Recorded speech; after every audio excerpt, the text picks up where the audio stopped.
ons hulp, Here. En al ons verwagting is van U. U is die gewer van alle goeie dinge. U is die bron van alles wat ons het.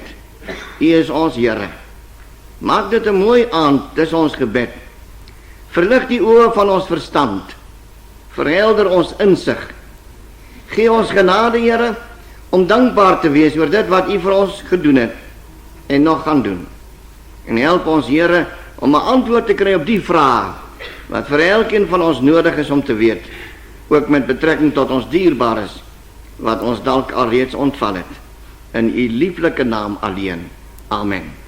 Kom ons maak ons Bybels oop by Lukas hoofstuk 16 en ons lees vanaf vers 19 tot en met vers 31. Nou kom ons kyk na Lukas 16 vanaf vers 19. Daar was 'n ryk man wat duur en deftige klere gedra en elke dag feestelik en weelderig geleef het. En daar was 'n arme man met die naam Lazarus wat by die deur van die ryk man gelê het in die hoop dat hy van die oorskiet van die ryk man se tafel te ete sou kry. Hy was oortrek van die swere en selfs die honde het daaraan kom lek. Toe die arme man te sterwe kom, is hy deur die engele weggedra na die ereplek langs Abraham. Die ryk man het ook gesterwe en is begrawe. Toe hy in die doodryk en pyn verkeer, kyk hy op en sien vir Abraham daar in die verte en vir Lazarus langs hom en hy roep: Vader Abraham, ontferm U oor my. Stuur tog vir Lazarus dat hy net die punt van sy vinger in water steek en my tong afkoel, want ek ly verskriklik in hierdie vuur. Maar Abraham sê: my kind, onthou dat jy in jou leeftyd altyd die goeie gekry het en Lazarus die slegte. Nou gaan dit hier goed met hom, maar jy word gepynig. En buitendien is daar 'n groot kloof tussen ons en julle, sodat die wat hier vandaan wil oorgaan na julle toe nie kan nie, en die wat daar is ook nie na ons toe kan oorkom nie. Toe sê hy: ek smeek U dan, Vader, stuur hom tog na my pa se huis toe, ek het nog 5 broers. Laat hulle dringend gaan waarsku, sodat hulle nie ook in hierdie plek van pyniging beland nie. Maar Abraham sê: hulle het die woorde van Moses en die profete, laat hulle daarna luister. Hy antwoord egter: nee, Vader Abraham, maar as iemand uit die dood na hulle toe gaan, sal hulle bekeer. Maar hy sê vir hom: as hulle na Moses en die profete nie luister nie, sal hulle nie oortuig word nie, al sou iemand uit die dood opstaan. Tot sover. Almal van ons het al een of ander tyd met die dood in aanraking gekom. Al was dit maar net 'n blom wat verwelk het, of dalk 'n hond en 'n kat wat langs die pad lê omdat hy raak gery was, of miskien ook met 'n mens wat te sterwe gekom het. Op een of ander manier het ons almal al met die dood in aanraking gekom. Die dood is 'n onnatuurlike ingryp in hierdie wêreld. En die dood is altyd wreed. Paulus sê in 1 Korintiërs 15 vers 26 dat die dood die laaste vyand is wat oorwin moet word. En 'n vyand is nooit vriendelik nie. Die psalmdigter vra in Psalm 89 vers 49 hierdie baie belangrike vraag: watter mens leef daar wat die dood nie sal sien nie? En in Hebreërs 9 vers 27 lees ons: net soos die mens bestem is om eenmaal te sterwe en daarna die oordeel. Dit beteken die dood is die pad vir alle mens. Vir elkeen van ons, een of ander tyd kry elkeen van ons 'n beurt. Daar is natuurlik 'n uitsondering op elke reël. En Paulus sê in 1 Korintiërs 15 vanaf vers 51: ek deel julle 'n groot verborgenheid mee. Ons sal wel nie almal sterwe nie, Maar ons sal allemaal verander word in 'n oomblik en 'n oogwink by die laaste bassein. Want die bassein sal weer klink en die dode sal onverganklik opgewek word en ons sal verander word. Want hierdie verganklike moet met onverganklikheid bekleed word en hierdie sterflike moet met onsterflikheid bekleed word.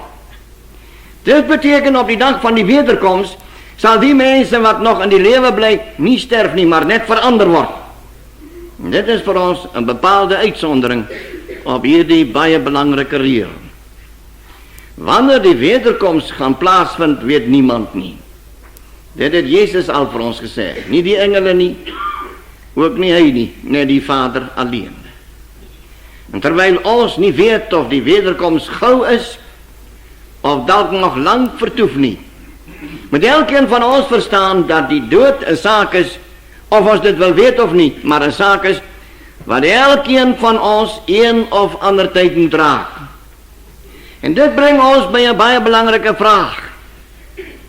Wat gebeur met 'n mens as jy dan te sterwe kom? Die Bybel sê in Prediker 12 vers 5, die mens gaan na sy ewige huis. Die Bybel praat van sy ewige woning. En nou moet ons vra, wat is die ewige huis of die ewige tuiste waarvan die Bybel praat? Is dit dalk die graf? Jesus sê in Johannes 5 vers 28 en 29, hieroor moet julle nie verwonder nie. Want daar kom 'n uur dat almal wat in die grafte is, sy stem sal verneem en uit die graf sal uitgaan. Die wat die goeie gedoen het, tot die opstanding van die ewige lewe, en die wat die kwaad nagejaag het, tot die opstanding van die ewige veroordeling. En in Johannes 6, net 'n bietjie verder, in vers 39, 40, 44, 54, sê die Here Jesus, van die wat in hom glo, ek sal hom opwek op die laaste dag. Genoeg om vir ons te maak verstaan, dat die ewige huis waarvan die Bybel praat, glad nie die graf beteken nie. Want daar kom 'n opstanding uit die graf. Dit het die Bybel in duidelike taal vir ons geleer. Maar wat gebeur dan as 'n mens te sterwe kom? Prediker 12 vers 6 sê, die silwerdraad word weggeneem of afgebreek. En dan lees ons in vers 7, en die stof na die aarde terugkeer soos dit gewees het, en die gees na God terugkeer wat het gegee het. Dit beteken, die Bybel sê, 'n mens is terselfde tyd stoflik, maar ook geestelik. Dit herinner ons aan Genesis 2 vers 7, waar daar geskrywe staan, en die Here God het die mens geformeer uit die stof van die aarde, en in sy neus die asem van die lewe geblaas, en so die mens 'n lewende siel geword. Ek herhaal, die Bybel sê, by die dood kom daar skeiding tussen die stoflike en die geestelike van die mens. Dit bring ons by 'n baie belangrike vraag, 'n vraag waaroor die slim mense heel dag met mekaar redeneer, naamlik die samestelling van die mens. Sommige sê, en hulle vind aanknopingspunt by 1 Tessalonisense 5 vers 23. Hulle sê die mens bestaan hoofsaaklik uit 3 bestanddele. Want in 1 Tessalonisense 5 vers 23 word daar gepraat van die siel en die gees en die liggaam van die mens. Ander geleerdes sê weer, nee, die mens is 'n twee-eenheid.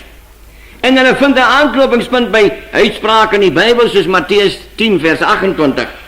Daar het Jesus gesê, moenie bang wees vir die mense wat julle liggaam kan doodmaak, maar julle siel nie kan doodmaak nie. Maar ek sê vir julle, vir wie julle moet vrees. Vrees hom wat liggaam sowel as siel kan verderf in die hel. Maar hier praat die Bybel van die liggaam en van die siel van die mens, asof die mens 'n twee-eenheid is. Nog ander geleerdes sê nee, die mens is 'n eenheid, 'n monisme. En sommige lê die klem op die materiële, ander weer lê die klem op die geestelike. En die mense wat die klem op die geestelike lê, vind 'n aanknopingspunt by 'n uitspraak soos Hebreërs 11 vers 3, waar ons lees dat die dinge wat gesien word, ontstaan het uit onsienlike dinge. En hulle sê vir ons dat as 'n mens die elemente in die liggaam van 'n mens verdeel, en verder verdeel en aanhou verdeel, dan kom jy naderhand by onsigbare bestanddele uit, en uiteindelik is jy terug by die gees. En daarom is die mens inderdaad maar 'n eenheidswese, 'n geestelike wese, wat 'n stigbare gestalte aangeneem het. So praat die slim mense onder mekaar. En nou weet ek, dat wanneer 'n mens begin luister na wat die slim mense sê, dan kry jy as 'n leek dikwels meer vrae as antwoorde, en dikwels verwar hulle jou. En sommige van ons ongeduldig met hulle, en word ons selfs kwaad vir hulle, omdat hulle ons deur mekaar praat. Moenie vir hulle kwaad wees nie. Moenie vir die slim mense kwaad word wat oor die dinge met mekaar redeneer, en boeke daaroor skrywe nie. Die slim mense hou daarvan om met mekaar te redeneer. Gun hulle asseblief die plesiertjie. Gun hulle dit. En laat hulle toe om as te ware breinstoei toe te pas. En met mekaar te verskil en te stry.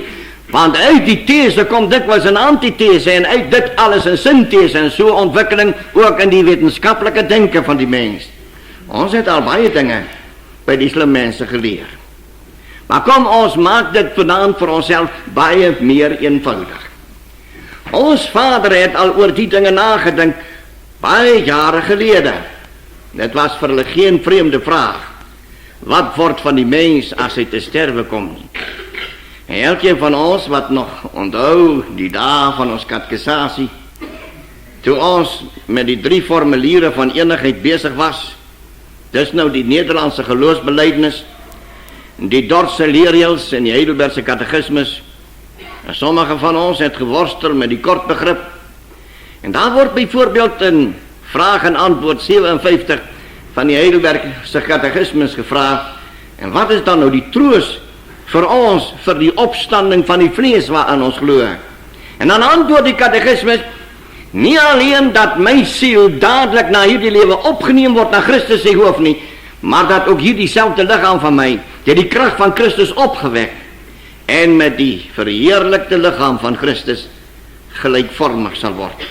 Dit wil sê weer met my liggaam verenig word, en dan met die verheerlikte liggaam van Christus gelykvormig sal word. Dit is die troos vir ons aan die gedagte van die opstanding van die vlees, die opstanding van die liggaam by die wederkoms van ons Here Jesus. Maar selfs hierdie antwoord van ons Vader is nie altyd klinkklaar duidelik vir ons almal wat oor die sake nadink nie. En daarom wil ek probeer om te wille van die kinders hier dit vir u nog makliker te maak om dit te verstaan. Wat die Bybel vir ons wil sê is dit: wanneer 'n mens doodgaan, dan keer jou liggaam terug na die stof van die aarde. Maar jou gees, dit waarmee jy dink, dit waarmee jy onthou, en dit waarmee jy God aanbid, die ek van die mens, leef elders voort, geskei van die liggaam. Dit maak dit so eenvoudig om dit te verstaan. Dit beteken doodgewoon dat die stoffelike en die geestelike van die mens geskei word, en dood beteken dan ook uit mekaar geruk word, uit mekaar gehaal word, dit wat by mekaar hoort. En nou leef die mens elders voort, en ek wil 'n illustrasie vir u gee, om dit u vast te maak, saam met u aan die woord. In Deuteronomium 34 vers 5 en 6 word ons vertel, dat Moses gesterf het, en dat hy deur God begrawe was in die vlakte van Moab. Niemand weet tot vandag toe waar die graf van Moses is nie. Maar wat die Bybel vir ons sê is uitdruklik dat Moses gesterf het en dat hy begrawe is. Dit beteken die liggaam van Moses is lange jare al verpoeier tot die stof van die aarde. Daar sal niks meer van sy liggaam vir die blote oog oorwees om te sien, indien ons dan sy graf sou ontdek nie. Maar in Lukas 9 vers 58 tot 60 lees ons dat Jesus 3 van sy apostels saam met hom op 'n berg geneem het. Dit was Johannes, Jakobus en Petrus, om te bid. En terwyl Jesus besig was om te bid, het sy gesig verander en het sy klere skitterend wit geword. En dan staan daar in vers 60, en daar was 2 manne in gesprek met hom. Die een was Moses en die ander een was Elia. Nou wat leer dit vir ons? Doodgewoon dat Moses begraven is, dat Moses zijn lichaam teruggekeerd het naar die stof van die aarde waar hij dit geneem is, maar dat Moses elders bestaan en dat hij door God gestuurd was naar die aarde om met die Seun van God, terwijl 3 getuigen was daarvan, een gesprek te voeren. Dus Moses lewe elders buiten zijn lichaam. Hierdie waarheid wil Paulus ook, of beter gezegd die Heilige Geest door Paulus in 2 Korintiërs 12 vers 2 tot 4 voor ons leer. Hij zei, ik weet van een man 14 jaar geleden, of dit in die lichaam was weet ik niet, of uit die lichaam weet ik niet, God weet het, zo schreef hij. Dat zo iemand weggerukt is tot in die paradijs, tot in die 3e hemel. Wat heeft ons gelezen? Paulus praat natuurlijk in die 3e persoon hier van homself. Hoe kom hij op hierdie manier die zaak beschrijven? Dat zal ons eendag voor Paulus moet vragen. Feit blij. Hij praat van homself. En hij maakt een baie belangrijke stelling. Hij zei dat hij opgerekt is tot in die paradijs, tot in die 3e hemel. En of dit in zijn lichaam was, weet hij niet. Of uit zijn lichaam, weet hij niet. God weet het. Dit kan hij niet weten, dit kan hij niet onthouden. Dit betekent, Paulus maakt die veronderstelling dat de mens, zonder dat hij dood is, want Paulus was niet dood niet, dat jij uit je lichaam kan weggaan en naar een andere plek kan vertrekken en weer naar je lichaam kan terugkeren. Dit betekent, een mens kan voortbestaan buiten je lichaam elders. En dit brengt ons bij een baie belangrijke vraag. Waar dan is die elders? En Filippenzen 1 vers 23 zei Paulus, ik word gedring van 2 kanten. Maar die één kant wat voor omdring is, een verlangen om heen te gaan en met Christus te wees zij, want dit is voor hem verreweg die beste. Wat leert Paulus voor ons? Hij zei, als ik dood ga, dan ga ik weg. Maar ik ga naar die plek daar waar Jezus is. Als een mens sterven en je is een kind van de Heere, dan vertrek je naar die plek waar Jezus is. Daarom zei ik, hoor nou mooi, ik heb een verlangen om heen te gaan en met Christus te wees. Nu, waar is Christus? Niet meer in die graf niet. En die Bijbel zegt, Jezus is opgestaan, hij is niet meer in die graf niet. Paulus praat dus niet van die graf niet. Maar waar is Jezus? Jezus zei in Johannes 14, laat je hart niet ontsteld worden, nu geloof God, geloof aan mij. En die huis van mijn vader is daar bijwonings. Die nieuwe vertaling zegt, bijwoonplek, hier een betere vertaling. En die huis van mijn vader is daar bijwoonplek. Als het niet zo was, niet zou ik dit voor jullie gezegd. Ik ga heen om voor jullie plek te bereiden. Let wel, ik praat van een plek. En als ik jullie plek bereid, kom ik weer. Om jullie te komen halen, zodat jullie kan wees, daar waar ik is. Jouw mensen het altijd gezegd, die Heere pluk een blommetje. Wanneer die blommetje zijn plek boor voor hem recht gemaakt is. Als jouw plek recht gemaakt is, zei Jezus, kom ik jou halen. En dan is je daar waar ik is. Maar waar is Jezus? Die Bijbel zegt, in Hebreeërs 9 vers 24, hij is heen gegaan naar een heiligdom. Niet een heiligdom wat met handen gemaakt is, het tierbeeld van die ware niet. Maar in de hemel zelf, om nou voor die aangezicht van God voor ons te verschijnen. Ja, die dat gehoord. Die Bijbel zegt, in Hebreeërs 9 vers 24, die Heere Jezus is in de hemel zelf, daar waar God is. Om voor die troon van God, namens u en mij, vandaag nog te verschijnen. En daarom praat die Bijbel in Hebreeërs 11 vers 10 van een stad wat fundament heeft, waarvan God die bouwmeester en die oprichter is. En verwijst die Hebreeënbrief in Hebreeërs 12 vers 22 naar die plek wat hij noemt die stad van die levende God. Met zijn 10.000 van engelen. Waar die geesten van die ontslapen heiliges vandaag is. Hoor je dat mooi? Die hemel is een stad. Wat fundament heeft. Wat God zelf opgericht en gebouwd heeft. En dit wordt in die Bijbel genoemd. Die stad van God. Waar daar 10.000 van engelen is.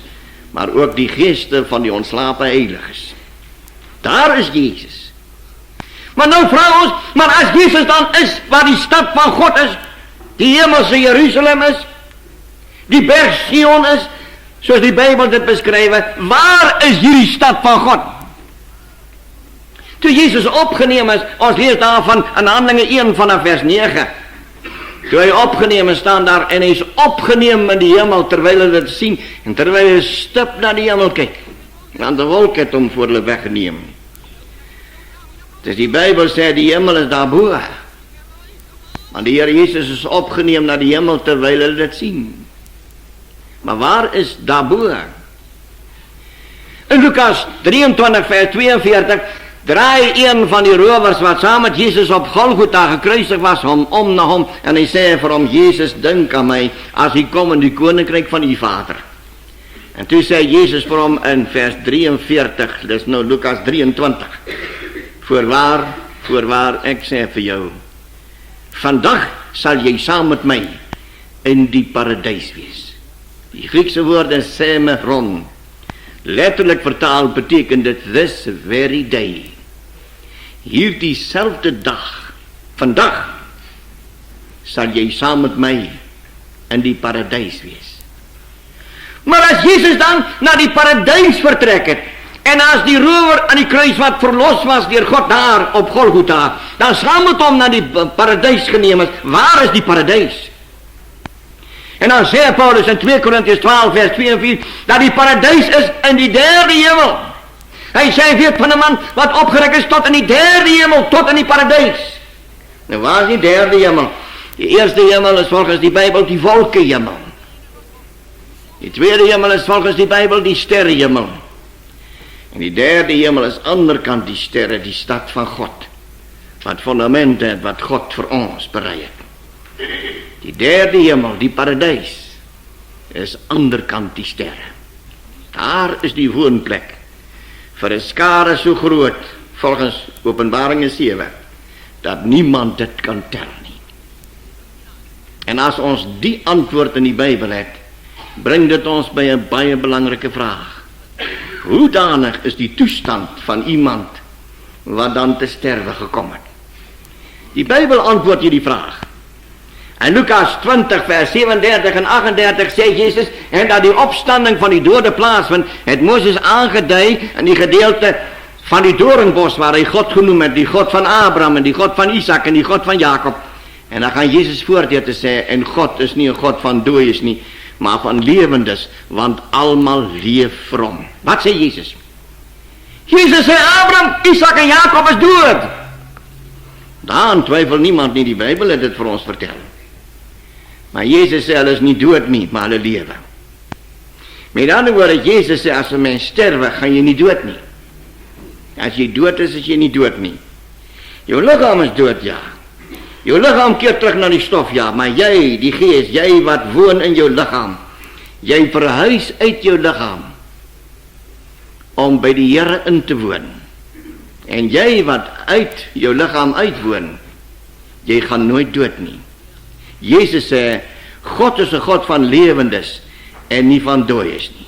Dus 'n mens wat sterwe, gaan nie dood nie. Dis 'n oorstap net van hierdie lewe tot die eintlike lewe. Dis al wat met jou gebeur. Maar u sal nou vir my sê, ja, maar 'n mens wat slaap is ook nie dood nie.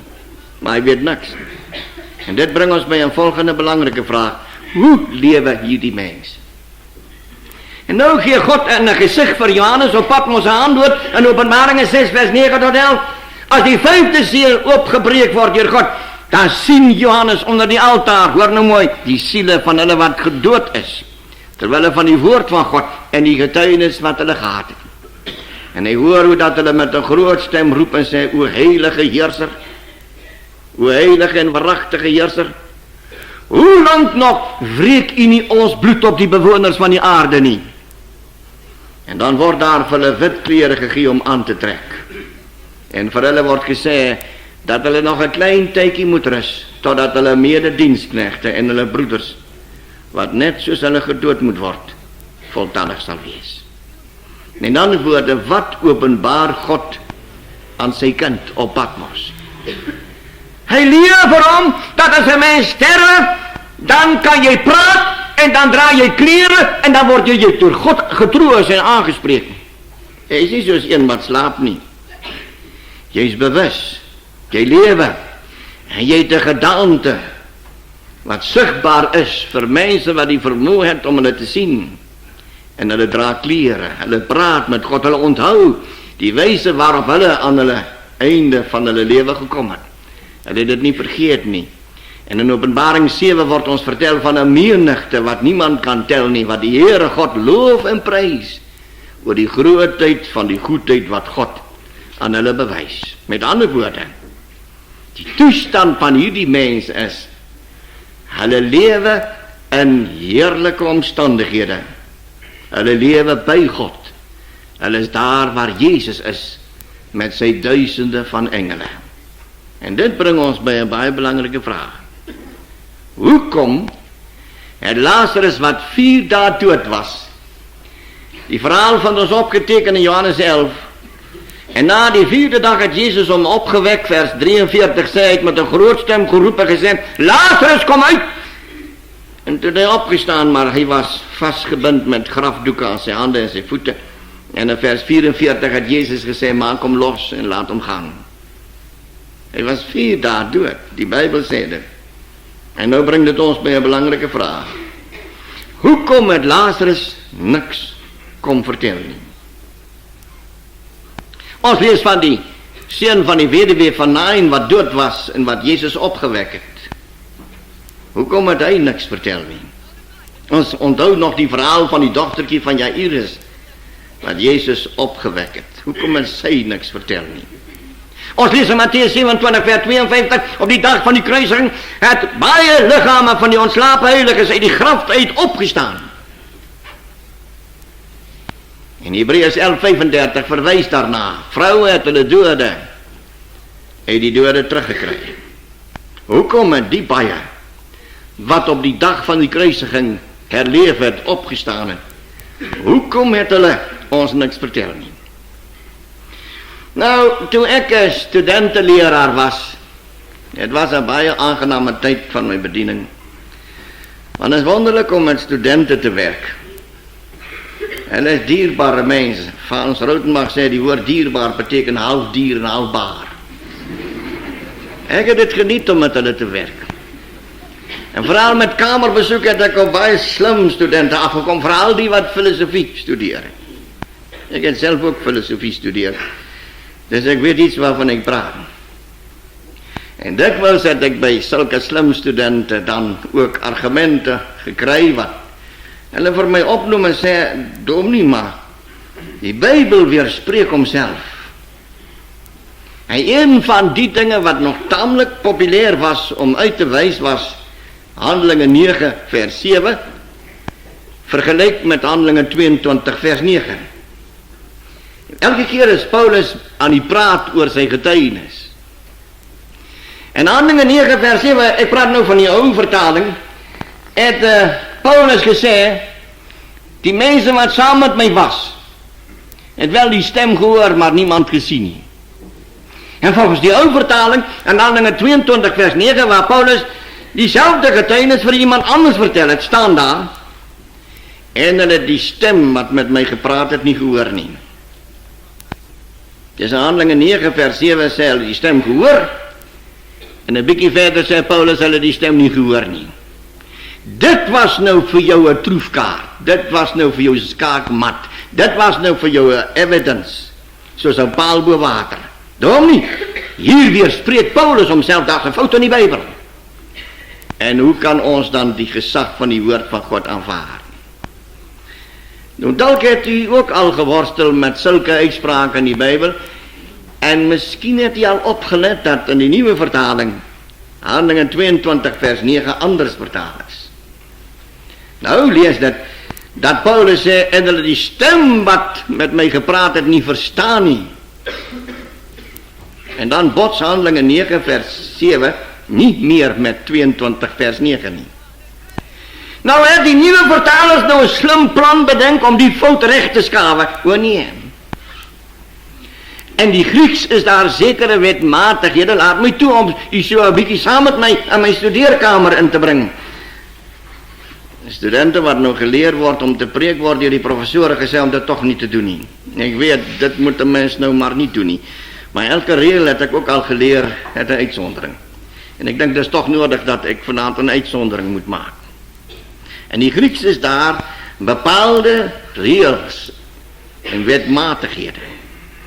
Wanneer die woord akouein, dit is om te horen, gevolgd wordt door een taalconstructie wat ons die genitief noemt, dan kan jij akouein niet anders vertalen als met die Afrikaanse woordje hoor niet.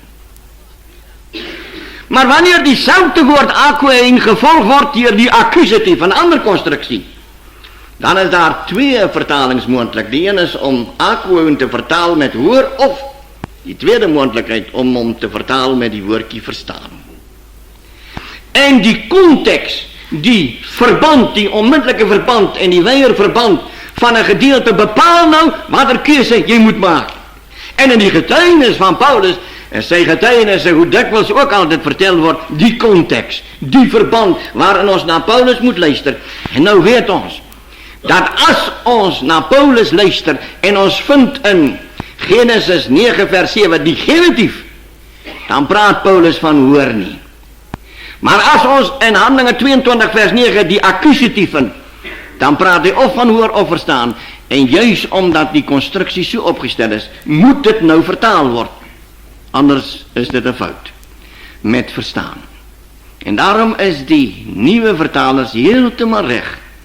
Als ze de Handeling 22 vers 9 vertaal, als Paulus zegt, hulle die stem niet verstaan. Dus die fout was niet in die Bijbel niet. Die fout was in die vertaling. Nou, ons moet nooit die vertaling met die oorspronkelijke verwarring. En vertaling is mensenwerk.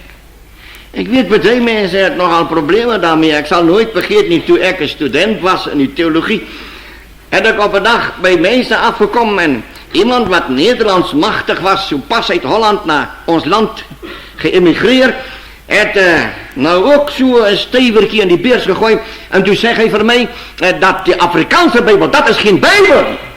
En toen vraag ik meneer, hoe komt zei de Afrikaanse Bijbel is geen Bijbel niet. Toen zei in mijn Bijbel staan dat stof het luizen. En in jullie Bijbel staan dat die stof het muskieten geworden. De Afrikaanse Bijbel is een ketreis niet, geen Bijbel niet. Dat moet weer stof het luizen, niet stof het muskieten niet. En toen heb ik voor hem gezegd, want ik heb bijbelang gesteld in die wetenschap. Nou, je zal achterkomen, die nieuwe vertaling en nou die muskieten gaan veranderen naar muggies. En dat moet je ook nog niet plannen. Maar intussen is daar in Egypteland een van die catacombes. Want die wordt in die Hebreeuwse tekst wat vertaald was met luizen of met muskieten is een leenwoord, een vreemde woord. Niet een Hebreeuwse woord niet. En die slimme mensen hebben niet geweten wat die woord betekent. Onthoud, die oorspronkelijke Bijbel was niet Nederlands, niet maar Hebreeuws. Wat die tekst betreft. En toen ontdekken ze een tekening van iets wat lijkt zoals een muskiet of een muggie. En die mensen wat die oude vertalers was, die oude Afrikaanse Bijbel, heeft toen een keuze gemaakt tussen een muskiet of een muggie. En toen zullen die woord gaan vertalen met muskieten. Want dit is niet een lijst wat daar staat niet, want die vreemde woord was onder aan die tekening aangebracht. Dit was een heerlijke ontdekking voor die slimme mensen. En nou zei die slimme mensen, nee, dat is niet een muskiet daar niet, dat is een muggie. Hij moet eindelijk weer zijn magie. Dus moet die slimme mensen worstelen met die oorspronkelijke taal van die Bijbel. Dat moet je niet plannen. Ons moet elke keer dankbaar wezen. Zullen nieuwe ontdekkingen maken. En voor ons slimmer maken. Om beter te verstaan wat die woord van God voor ons beleert. Je moet toch niet zo'n dom fout maken. Om te gaan ruzie maken voor een vertaling niet. Want een vertaling kan fout wezen. En slimme mensen, hoe eerlijk ook al, kan fouten maken. Dit heeft ons toch wel gezien. Ik kan vanavond voor u lang bezig houden om voor u te wijzen op zekere fouten in die oude vertaling, waar die nieuwe vertalers rechtgesteld. Maar dat is niet het thema van vanavond. Nou wil ik iets belangrijks zeggen en je hebt zeker al gevonden, waarom vat ik je op jullie sporen? Als je gaat kijken naar 2 Korintiërs 12 vers 4, dan heeft die oude vertaling, zowel als die nieuwe vertaling, niet rekening gehouden met hierdie bepaalde constructie in die Griekse taal, toen hulle vers 4 vertaal het nie. Maar indien hulle wel zo rekening houden met dit wat ik probeer het om voor je te zeggen, dan behoort 2 Korintiërs 12 vers 4 zo vertaald te worden. En ik vertrouw bij die nieuwe vertaling, zal dit zo vertaald wees. Hulle is al reeds besig weer om te kyk na die dinge. Maar dan beteken dit die volgende. Dat Paulus daar skryf en sê, en ek het daar in die paradys, nou, verhewe dinge verstaan, wat die mens nie in staat is om te vertel nie. En die Griekse taal leid het so, kai ekousen, areta remata, hauk exon anthropolalesai. Daar het ek dinge, verhewe dinge, areta, rema's woorde of dinge, remata, dit staan in die accusatief. Areta, remata, is net soos Handelinge 22 vers 9, die accusatief, nie die genitief nie. Het is die woord verstaan, wat die mens nie in staat is, hauk exon. Het is nie moontlik nie, sê hy, vir die mens anthropo, lalesai, om te vertel nie. Daarom het Paulus ons niks vertel van dit wat hy in die paradys beleef het nie. Het is nie moontlik nie. Weet jy hoekom is dit nie moontlik nie? En dis die konteks of die verband in die brief van Paulus, as ons in 1 Korintiërs 2 vers 9 lees, hoor wat skryf hy? Hy sê wat die oog nie gesien het nie, en wat die oor nie gehoor het nie, en wat in die hart van die mens nie opgekom het nie, wat God weggeleid het vir die wat hy lief het. In ander woorde, dit sal daar wees. Het jy dit goed gehoor? Wat die oog van die mens nie gesien het nie, en wat die oor van die mens nie gehoor het nie, en wat in die hart van die mens nie opgekom het nie, dit het God vir ons bereid. En dit wat hy vir ons bereid is so wonderlik. So onmetelijk wonderlik, dat geen tong dit kan beskryf. Een mens wat daar was, sal vir jou kom sê, dit was wonderlik, dit was wonderlik, dit was hemels, dit was buiten hierdie wêreld. Maar ek kan dit nie vir julle vertel nie, dit is te wonderlik. Daarom is het eindelijk dwaas as een mens iemand so terugbid wat daar is. Ek hoop toch nie dat het ooit met my sal gebeur wat met Lazarus gebeur het nie. Regtig nie. 4 dae al dood en nou moet ek weer terugkom na hierdie aard. Nee, die liewe Here moet dit my nooit laat oorkom nie, asseblief. Maar die geval van Lazarus was seker daar om vir ons te kom vertel dat Jesus mag het oor die dood en oor die lewe. As 'n voorbeeld dat soos Lazarus opgewek is uit die dood, so is God by mag om ons ook eendag op te wek uit die dood. Ek weet wat jy vir my vra. Nou wat nou van Dominee Kok se skyndood? En wat van mense wat in 'n skyndood was en ons wonderlike dinge kon vertel het? Het hulle dat gelieg? O nee. As jy dit dink, dan verstaan jy my verkeerd. Nee, heeltemal nie. Al wat ek sê is net, hulle sal ons niks kan vertel van dit wat hulle binne die paradys, as hulle daar was, beleef het nie. Maar op weg na die paradys, en terug van die paradys, ja, dit is wel moontlik. En as 'n mens so 'n ondervinding het in 'n koma, of in 'n skyndood, geen so iemand, dit moet wonderlik wees. Dit is nie alles versinsel nie. Maar ek wil net hê, jy moet een ding baie goed begryp. As God nie vir Paulus toegelaat het om ons meer te vertel nie, en as Paulus uitdruklik vir ons sê, dit kan nie vertel word nie, dan moet ons toch nooit indring in die dinge wat nie vir ons bepaal is, of reg gegee is, om te begryp. Maar wat ons wel mag weet is, dit sal so oneindig heerlik en wonderlik wees, dat die heerlikste heerlikheid op aarde 'n floue afskynsel moet wees van dit wat God vir ons bereid het. Maar, en nou as ek my, want hy loop vinnig, maar daar is toch 'n bepaalde dinge wat die Bybel vir ons genoegsaam leer, sodat elkeen van ons heeltemal tevrede kan wees. Want Paulus sê in 1 Korintiërs 4 vers 13, God wil nie hê dat ons onkundig moet wees met betrekking tot die ontslapenis nie, sodat ons nie sal tree soos die ander wat geen hoop het nie. Met ander woorde, ons doen glad nie verkeerd vanaand om vir onsself af te vra, wat gebeur met 'n mens as jy te sterwe kom nie?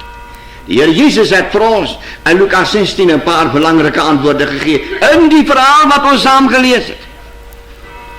Ons lees dat Lazarus die beter al sterf en word deur die engele van God weggedra na die boesem van Abraham. En was jy al by 'n sterfbed van iemand wie se oë skielik helder word en kyk in 'n rigting asof hy iets sien? Dis wanneer jy op die grense van die ewigheid kom, dat jy 'n sekere vermoë skielik ontdek wat jy nie gehad het nie. Dis asof die heerlikheid van die engele wêreld daar is. Want as iemand te sterwe kom, dan kom daar 'n engel, die doodsengel, om jou weg te dra na jou bestemming. As jy albei so sterf bent, het is heerlik om te sien hoe dat die mens as te ware, terwyl hulle nog hier is, as te ware verbind is met die ewigheid. Die engele van God het vir Lazarus weggedra, nie sy liggaam nie, maar vir Lazarus wat in sy liggaam uitgewoon het, weggedra na 'n ereplek langs Abraham. Dis wat die Here vir ons leer, hy lieg nie. En 'n rukkie later lees ons, en die ryk man sterf ook en hy word begrawe, net soos ons begrawe word, maar dan staan daar, en toe in die doodryk 'n smarte was, sien hy van ver af vir Abraham en vir Lazarus aan sy boesem. Hy's dood, maar hy sien. En hy beleef iets, hy beleef 'n pyn, 'n smart. En hy sien iemand wat heerlikheid ervaar by 'n ereplek langs Abraham. En onmiddellik ken hy vir Abraham. Maar hy en Abraham was nie tydgenote nie. Want 'n bietjie later praat Abraham met hom van Moses en die profete. En ons weet Moses het geleef 500 jaar na Abraham. Samuel die eerste profeet 1000 jaar na Abraham. Malagi die laaste profeet 1500 jaar na Abraham. Dit is baie konservatief bereken. Maar Abraham praat van Moses en die profete met die man wat so pas gesterf het. So Abraham en die ryk man was nie tydgenote nie. En wat leer dit vir ons? Hoor nou mooi. Dit beteken, aan die ander kant van die graf ken alle mense mekaar. Ons ken almal mekaar. Soos die ryk man onmiddellik weet dis Abraham, sal ons onmiddellik weet wie's wie. Niemand sal nodig hê om ons aan mekaar voor te stel nie. Alle mense ken mekaar. En aan die ander kant van die graf herken alle mense mekaar. Hy herken Lazarus, die ou bedelaar waar daar met swere by sy poort gelê. Hy weet onmiddellik dis Lazarus. Hy herken daai man. Dit beteken daar herken alle mense mekaar. U sal weet dit was my seun, dit was my dogter, dit was my pa, dit was my oom, dit was my tante, dit was my kind. Ek gaan waag om iets te sê waaroor u mag twyfel nou, maar ek glo eendag sal u met my saamstem. Daar was heerlike verrassings vir vroue wat hulle kindertjies verloor het nog voordat die kindertjies gebore was. En hulle sal weet, dit was my kind. Hoe weet ek dit? Nie alleen dat die wetenskap wonderlike dinge vir ons leer nie.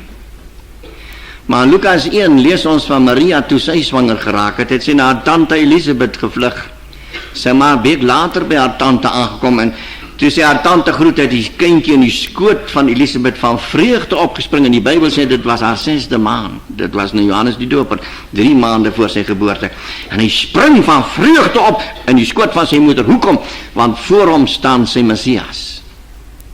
En Maria was maar 'n week swanger. En Johannes weet, dis my Messias wat voor my staan. So al verloor u 'n kind nadat u 'n week swanger was, is dit nie alles verniet nie. Dis 'n volledige kind. En die ontwikkeling doen God volledig. Hy doen nooit halwe werk nie. Daar was heerlike verrassings vir baie vroue en baie paas. Wat sal weet, ek het nooit geweet nie, maar dis my kind hierdie. Want my vrou het hom gedra. Al het sy hom verloor voordat hy nog gebore was. Ek praat met u baie diep dinge en ek wil nie hê dit moet u verwar nie. Ek wil maar net hou dit iewers vas. Een of ander tyd sal u vat en beter verstaan. Ek kan langer daaroor praat, maar ek het nie tyd nie. Ek wil net hê u moet dit verstaan. Ons leef in 'n wonderwêreld waarvan baie van ons baie minder weet. 'n Slim persoon het eendag gesê, ons brein is maar 10% ontwikkel. Einstein miskien so 12% ontwikkel. En hy word beskou as een van die slimste mense van hierdie tye waarin ons lewe, Einstein. Salomo waarskynlik 15% ontwikkel. Ons besef nie wat is die vermoë van die menslike brein nie. Daar baie dinge wat ons nog sal moet leer. Dit wat ons vandag ons asem na laat snak, sal oor 'n paar jaar vorentoe kinderspeletjies vir ons wees. U moet hoor wat ek nou vir u sê. Ons staan maar net aan die begin van die tegnologiese moontlikhede wat God weggelê het vir die mens. En die Bybel sê in die laaste dae sal die kennis van die mens toeneem. Ons sien dit elke dag. Daaroor wil ek ook nie met u praat nie. Maar wat ek wil hê u moet raak sien is dat ons sal mekaar herken. En nou gaan ek 'n belangrike ding sê. Ons gaan ons naam wat ons op aarde gedra het nie verloor nie. Abraham bly Abraham en Lazarus bly Lazarus. U kry natuurlik 'n nuwe naam. 'n Naam wat God aan u gee en wat by God alleen bekend is. 'n Hemelse naam, dit ook ja. Maar u hou nie op om Maria te wees nie. En Anna en Gert en Piet nie. Miskien sal dit nou u vir so 'n bietjie teleurgesteld maak, want dan sit u nou een wat glad nie van haar naam of van sy naam hou nie. Jy weet, ons is mos vernoem na oupa. Maar dit moet u ook nie plan nie. Jy weet, is julle al moeg of kan ek nog so 'n bietjie gesels met julle? Kan ek sal nie vir julle te lank hou nie, maar daar is so belangrike dinge wat ek vir julle moet sê. My oudste broer se naam is Pieter Gabriel. Hy was na die een oupa vernoem. En ek is Pieter Willem, ek is na die ander oupa vernoem. Want kyk, ons moet vernoem word. Ek was nou baie trots toe my seun, toe hulle eersteling gebore word en seun, toe het ek gewonder, gaat hy nie by my kom en sê, pa, jy weet die naam van die vernoemer, ons het maar besluit om ons seun so, ek het my so gestaal van hy skok, jy weet. Maar toe ek so 'n briefie kry van my skoondogter en sê, Pieter Willem, weet jy hoe trots en bly was ek dat ek vernoem was. Ons is maar sulke mense, nee, kultuurmense. Maar toe noem my pa my op my tweede naam, Willem. Ek het van die naam niks gehou, ek sal nie vir jy sê waarom nie, maar ek het van die naam niks gehou nie. Ek was kwaad, hoe kom het ek Willem wees? Nou, hy is my ou boet, hy moet Pieter wees. Natuurlijk Pieter, nee, ek is tweede, ek Willem. Toe ek moet skool toe gaan na Christiana, toe was my pa uitstedig van die dorp af weg en toe moes my boetie my skool toe vat om my in te skrywe en toe die derde klok lui, toe hardloop by weg en toe moes ek myself gaan inskrywe en dit was my kaas. Ek wou nooit 'n ander naam, ek wou 'n Bybelnaam gehad, toe gee ek my naam op as Petrus Willem. Want kyk, dis mos nou 'n mooie naam. En my skoolmaats het my Petrus genoem. Dat is 'n ander storie. Maar weet jy, ek het die Here gesien in 'n gesig. Jare later. Dis 'n ander verhaal. En toe het die Here met my gepraat. En weet jy wat het hy vir my genoem? Hy het vir my gesê, Willie. En van daai oomblik af, toe hy my noem Willie, het dit vir my die mooiste van al die name op die aarde geword. Snaaks nie. U moenie nou dink, u gaat nie van uw naam hou nie, maar u sê wat die naam is nie. In die hemel gaan dit vir u 'n wonderlike naam wees, maar u gaan nie die naam verloor nie. En dan praat Abraham, hy praat met hierdie ryk man, en hy sê vir hom, kind onthou, en dat is 'n vreeslike woord hierdie, onthou. Dit herinner aan Markus 9 vers 43 tot 48, waar die Here sê, as jou hand jou kap maak, beter om vermin die lewe te gaan as 2 ander te in die helse vuur gewerp te word, waar hulle wurm nie sterf en hulle vuur nie uitgeblus word nie. En so praat hy van die voet en so praat hy van die oog. Hy wurm wat nie sterf nie en hy vuur wat nie uitgeblus word nie, is jou geheue. Jy sal onthou, het julle alle ding gedoen wat julle graag wil vergeet. En elke keer as iemand julle herinner, dan is julle sommer so ongelukkig en kwaad. Dit is 'n vreeslike ding om 'n ding te wil vergeet wat jy wil vergeet en jy nie kan nie. Nou so sal dit wees in die Here. Dis die wurm wat nie sterf nie, hy bly kou aan jou. Dis die wurm en dis die vuur. Hy brand soos vuur in jou. Kind onthou, en by dit alles daar 'n kloof tussen ons en dan sê die Here, daar skeiding, jy kan nie van die kant so toe nie en van daai kant hierna toe, dat is die tweede kans na die dood nie. Skeiding is finaal. 'n Student het eendag vir my gevra, nou maar hoekom is die skeiding dan daar finaal? En ons lees in Matteus 25 vanaf vers 31, as die Here kom op die wolke en hy sit op sy troon, dan skei die nasies soos die skape van 'n bokke afgeskei word. Hoekom skei dan as ons klaar geskei is hierna? My antwoord aan die student was doodgewoon. 2 Korintiërs 5 vers 10. Paulus sê ons sal almal voor die regterstoel van Christus verskyn. En elkeen sal vir hom rekenskap gee van wat hy in die liggaam gedoen het, of dit goed was of kwaad. Daar is ons nie in die liggaam nie. Na die dood is jy nie in jou liggaam nie. Jou liggaam keer terug na die stof. Maar by die opstanding, by die wederkoms, word siel en liggaam verenig. En dan vind die eindelike oordeel plaas en die finale skeiding. Die wat in die paradys is, weet natuurlijk hulle gaan hemel toe. En die wat in die gevangenis is, weet natuurlijk hulle gaan hel toe. In die sin is die skeiding finaal. Ek weet wat jy vir my vraag. Jy sê nou maar as die ryk man tot in die hel kon sien, of tot in die hemel, en Abraham tot in die hel kon sien. Nou daai plek is die voorportaal van die hel, en is die voorportaal van die hemel. Kan hulle van daar af tot op ons sien? Die vraag is al baie vir my gevra. My antwoord is nee. Job 14 vers 20, 21 en 22 leer dit vir ons. Die Here sê, jou kinders kom in eer en jy bemerk dit nie, in oneer en jy weet daar nie van nie. Gelukkig kan hulle nie tot op ons afsien nie. Gelukkig nie. Daar is nie plek vir pyn daar nie. As hulle op ons moes afkyk, weet jy van die hartseer, wat dierbaar is oor ons sal hê. Gelukkig word dit hulle gespaar. Maar ek kom en ek is amper klaar. Ek kom by 'n baie belangrike antwoord. Daar is kontak tussen ons en hulle. Daar is kontak tussen ons en hulle, en ek gaan dit vir u verduidelik. Iemand klop aan my deur in Pretoria. Ek maak het oop, ek kyk op, is 'n groot man, swart krulkop. Hy vat my hand in syne. Hy sê, dominee, bid vir my, ek gaan 'n vreeslike ding afhang bid. Ek sê, kom in my vriend, vat hom in my studeerkamer. Ek sê, wat is jou moeilikheid? Hy sê, kom nou net van die graf af, begrafplaas af. Ek sê, wat jy gemaak? Hy sê, ek was by my ma se graf. Ek sê, jy blommetjies daar gaan neersit. Hy sê, nee, ek het gaan bid, en ek het vir haar gesê, sy moet my vergewe. Hy sê, en toe ek so skree, en sê, mama, vergewe my, toe sê my verstand van my Jack, jy is bezig om mal te word, maar jy maak dood, ek kan nie hoor nie. Hy sê toe, ek wees God wil haar net vir 'n minuut wakker maak, dat ek met haar kan praat, en sê, is jammer mama, hoor wat ek jou aangedoen. Ek sê, wat het jy jou ma aangedoen? Hy sê, ek het haar doodgemaak. Ek sê, jy jou ma doodgemaak, geskiet? Hy sê, nee dominee, daar is meer as een manier om 'n ma dood te maak. Ek sê, hoe het jy haar doodgemaak? Hy sê, met my goddelose lewe. As hy met my gepraat, hy sê, moet vir my preek nie ma. Hy sê, sy het siek geword, sy het beroerte gekry, sy is dood. Hy sê, ek het hom ons doodgemaak. Hy sê, ek is so jammer dominee, hy sê, ek is nie so lafhart was nie, het ek myself al doodgemaak, want ek kan dit nie meer vat nie. Dominee, bid vir my asseblief, ek gaan 'n vreeslike ding aanvang. Ek sê, is jou ma nie hemel? Hy sê, o ja dominee, sy sê engel. Nou, ek het hom nie reg gehelp nie. 'n Mens wat dood gaan word nie engel nie. Jesus sê, jy word soos die engele, maar jy word nie 'n engeltjie nie, jy bly 'n mens. Maar dit was nie tyd om met hom daaroor te redeneer. Ek sê van my boetas, jou ma in die hemel is, en sy vir jou gebid het, en jy kom nou tot bekering, weet jy hoe bly sal sy wees? As jy nou tot bekering kom, dan word jy gered na haar dood, en haar gebede word verhoor na haar dood. Wie jou bly sal sy wees? Hoe weet jy, sy sal bly wees dominee? Ek sê, die Bybel sê so, die Bybel sê, daar's blydskap in die hemele, voor die engele van God, oor een siel wat hom bekeer. Hy sê, dit staan nie in die Bybel nie. Ek sê, maar ek sal nie vir jou lieg. Hy sê, ja, jy lieg dominee, so iets staan nie in die Bybel nie. Ek sê, maar kom kyk, en ek maak my Bybel op by Lukas 15 vers 10, en ek kom staan prakties hier agter my, asof hy my nie wil glo nie, en ek kom lees saam met my, daar is blydskap voor die engele van God, oor elke siel wat hom bekeer. En toe ek weer sien, toe kom die 2 stukke strade trane, val letterlik op die teks, en toe ek omdraai, toe sy op sy knieë. Ek kan nie meer onthou wat hy gebid het nie, maar dit was die mooiste gebed wat ek toe nog in my lewe gehoor het. En toe hy opspring, ek was verbaas, want hy het presies geweet hoe kom 'n mens tot bekering. Sy ma het hom dit seker geleer.